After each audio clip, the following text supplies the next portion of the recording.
Spencer, who's your daddy? Who's your daddy and what does he do?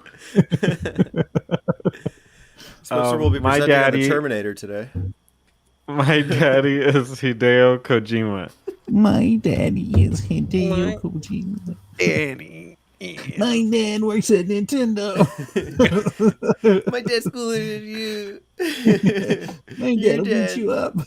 My dad will beat your dad up in the parking lot. My dad worked for Konami and got screwed over. My dad's a bug catcher. My dad single-handedly built the successful career of this company throughout the 90s, and then they shit on him. I love him so Yeah. much. Go ahead, Spencer. Kojima was born on August 24th, 1963 in Setagaya, Tokyo. His father died early when he was 13 years old. His father was 13 years old. He died when Kojima was 13. But it's worth noting that they made him watch a lot of movies. They actually wouldn't let him sleep until the movie was over every night. Wake up! Yeah, so he was an unintentional movie buff as a child. Probably some kind of abuse there, but we won't get into that. He enrolled at a university to study economics and then decided to join the video game industry. He was really into writing, but again, way into movies. He searched for a way to do film production, but ended up working for Konami, as they all do. And while he was at Konami, his first game was Penguin Adventure, the sequel to Antarctic Adventure. Everyone's favorite. Yes. And then what I found interesting was you have to go on an adventure. Save us, Penguin. These are for the MSX, by the way. And what I found interesting was I always thought that Metal Gear was his project, but it was actually a senior associate was working on Metal Gear and was unable to continue. So he took it over and clearly put some of his interests into it. And interesting, the hardware limitations hindered the development of the game's combat, which I assume Metal Gear was originally just going to be like all the other games at the time, or just shoot, pew, pew, pew, pow, pow. But the hardware limitations hindered the development of the combat, so he decided to focus on a prisoner escaping instead of fighting. Which really leads us to our stealth genre, which he is known as the father of stealth games. And he's definitely one of the pioneers of that genre. And so he was able to finish Metal Gear, although it was ported to the NES, not by him, and they removed a bunch of content from it that he apparently is very upset about, which is a bummer. So if you can play it, play the MSX version, although to me they're all pretty unplayable, but I'm sure Alex loves them. The next project was Snatcher, a graphic adventure game. And a lot of this one's design was based on science fiction, including one of my favorite movies of all time, Blade Runner.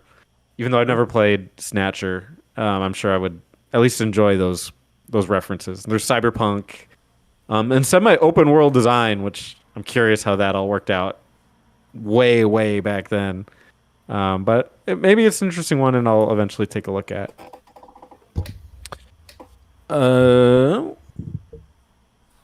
Next thing that's worth noting, of course, well, he did do Metal Gear Solid 2.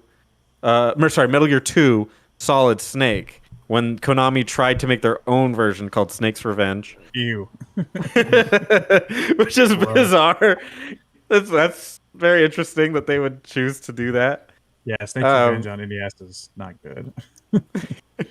The only way you can play it in America, like unless you obviously steal it or do something, is through Metal Gear Solid 3 Subsistence. But very bizarre that they would try to steal his own work to. No, I think they're on sequel. the Legacy one on PS3 too. Oh, is there? Okay. Yeah, the Legacy collection thing. Gotcha.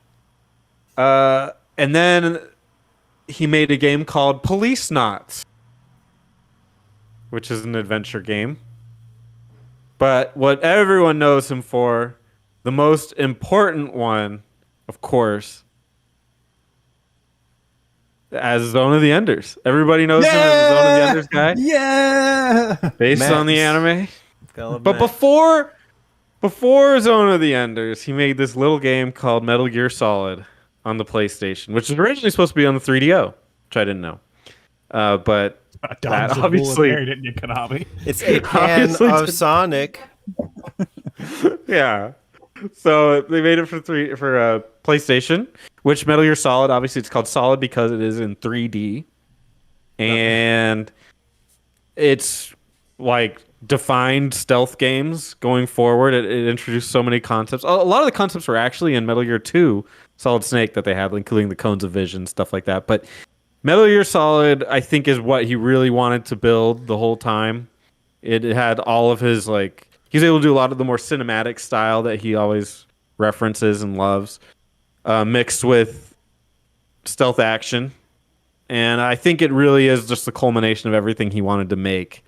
And to me, it's the quintessential stealth game. I don't really think anything is... I don't think stealth has really taken off much beyond it.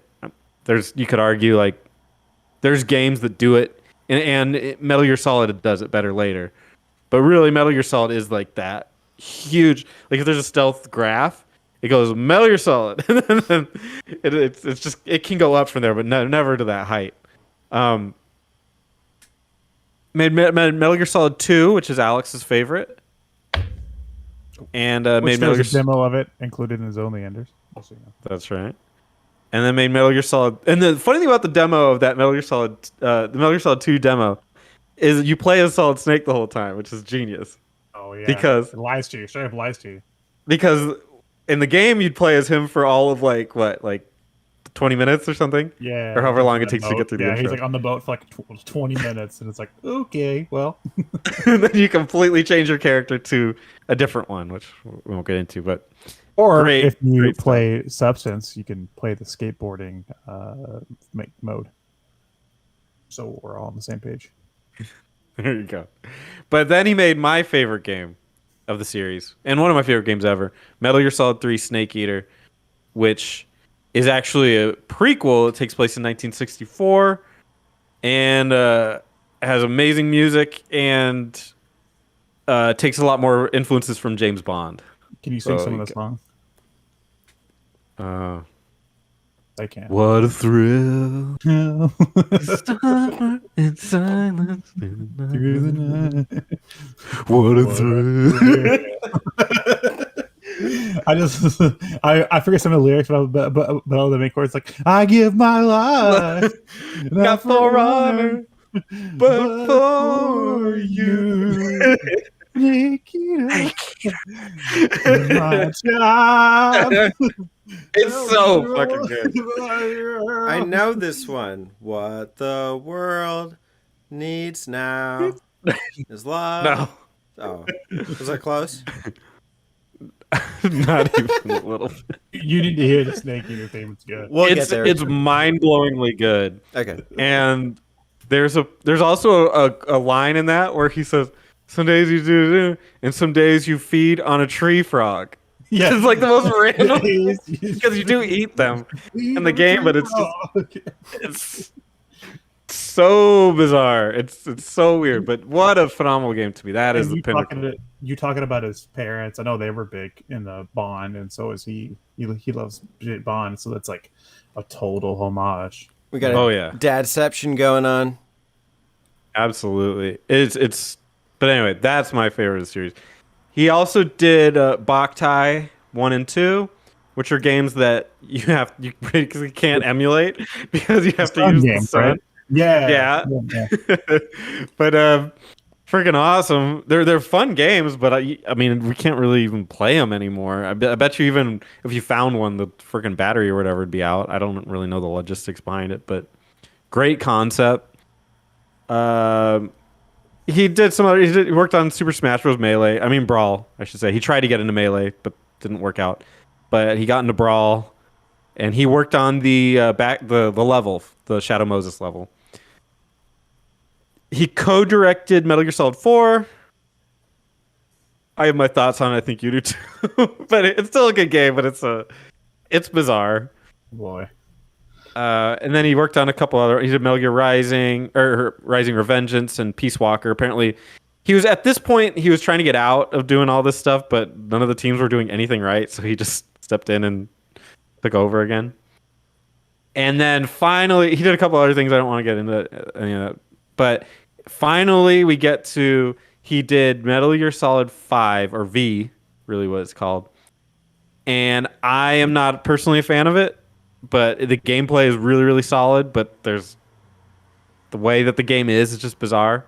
And then he was ousted by Konami. There's a whole thing about this that is so like he said, she said. But it reports began to surface that Kojima would part ways with longtime publisher Konami after the release of Phantom Pain. At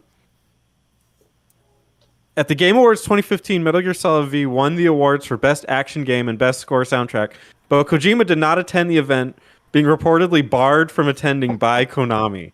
Instead, the award was accepted by Kiefer Sutherland on his behalf, who did voice acting for that game. It's just really, really bizarre stuff, and it's interesting to that part of the history will be very interesting in a book, I'm sure, sometime later. Because Konami was in trouble for a lot of things at that time. There were rumors that they had like fire escapes blocked, and they had like people were not able to leave, and they were making Kojima like be a janitor for days, which is again just tons of rumors. There's no way to prove any of this. But there's just a lot of interesting stuff from Konami at that time, so very curious how that goes. And then, which would lead to him making his own studio. There was obviously a lot of people probably played his PT demo that was supposed to be Silent Hill, that never came out. But man, was it fantastic! If you ever got the ability to do that, that'd be great. But he ended up making Death Stranding with Norman Reedus, which is divisive. I'm not a fan. Some people seem to like it. It's a walking simulator that is a little scary. That's how I see it. I played a little bit of it. I think it's kind of terrible, but it is a Kojima game, so there you go. So that's his history in gaming. Always will be known as an innovator. He has got some big misses and then some big hits, but the big hits, man, Metal Gear Solid to me is just one of the most legendary series ever. So, love him. Well, that's sort of the thing with Kojima. I think is that like anything outside of Metal Gear has always been a bit of a miss. Mm-hmm. Not saying they're all bad games, because they're definitely not. But there's never been like another Metal Gear type hit, you know? Yeah. Yeah. He's got a lot of clout. You know, recently I was watching that a couple weeks ago or months ago, whenever they had the summer, what the fuck is it called now? The Summer Game Fest with what's his face? Jeff Keighley. Keighley's Summer Game Fest. We just made E3 again, guys. Yeah. So they had the Xbox showcase at Summer Game Fest, sponsored by probably fucking Game Fuel or some stupid shit. And there was like that section where Phil Spencer was like, and look at this. And it was Kojima, and he was like, I'm making an Xbox game. And it was like, yeah! It was like, he didn't even show off a game or like anything. He was just like, I'm making a game for the Xbox. And then people were like, yeah, Kojima. And it's like, he's got that much clout behind him, yeah? That's kind of the annoying part of gaming sometimes, is the fanboyism, which I think Hideo Kojima kind of deserves it, but at the same time, it's really annoying to just be like I remember on the Switch when like 2 years ago or 3 years ago or something, when they're like Metroid Prime 4, and then that's it. And then everyone's like, holy shit! And it's like, okay, we never ever heard about that. And like, Jesus, and we've had another Metroid game since. Fanboyism around him is a little irritating sometimes, but Metal Gear. Why is he your daddy? To me, he pioneered stealth, which, especially way back when Metal Gear was just the thing, was the exact antithesis of what they wanted out of games. Just like Alex said when they were doing Oddworld. Like, does this character shoot? I mean, technically, Snake could shoot, but the point wasn't to do that. It was to hide and sneak Penalize around. all the time if you do. Yeah. Yeah. So you really So- appreciate that, like stealth in games, and when done right. Oh, yeah. Oh, stealth done right is one of the most satisfying mechanics in a game. It's really annoying when games that aren't stealth games try to shoehorn it in, and then it's freaking terrible. If you like But- walk up on somebody, you're like, you're trying to like slap them or something. Yeah, but that's the thing. Stealth is such like a hard one to master, and I think he did it. Whereas like when an RPG is like, we put a stealth part in our game, or something, it's just like, no, this isn't the same thing. Things that I think it inspired are things like Zelda: The Wind Waker had some really good stealth elements to it that I thought were really good. They kind of remind me of Metal Gear Solid. Tenchu is a pretty good one. There's a series called, oh shit, it's where you play like a little goblin. I can't remember the name of it. I think it's made by Eidos, but that's actually a really good game too. But yeah, stealth is a really tough one to pin down. Oh, I you think forgot Splinter Cell. You know what? I bet you those are good. I haven't played a Splinter Cell game. No, they are good. I mean, I don't think they're like Metal Gear good, but they are really, really good games. Yeah. But whenever those games were like touted or talked about, even by Ubisoft or by the developers, their benchmark is Metal Gear. They're trying to make the Metal Gear killer or like the Metal Gear game for Xbox, basically. The other reason, for better or for worse, he really pioneered cutscenes and movie qualities to games, and we didn't have to say everything he fathered was great, because there's issues with that. Some of those cutscenes get way too long and way too self-indulgent. But it wouldn't be a Kojima game without it, so it's like, all right. So that one I have some issues with, but it's also, his cutscenes are freaking awesome too, so. He's my daddy. Scenario time.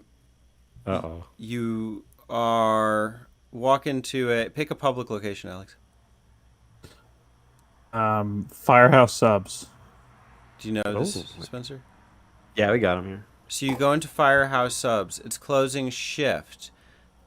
You ask to use the restroom, and as you walk in, you notice a strange figure mopping the floors. It's Hideo Kojima. What do you say to your dad? I'd say, did Konami put you up to this? He says, "Yeah, the union sucks, so this was the best I could get. How will you follow up?" Mopping up Firehouse Subs. I'd say, you take the day off. I will mop up Firehouse Subs for you. Thank you for all of your services.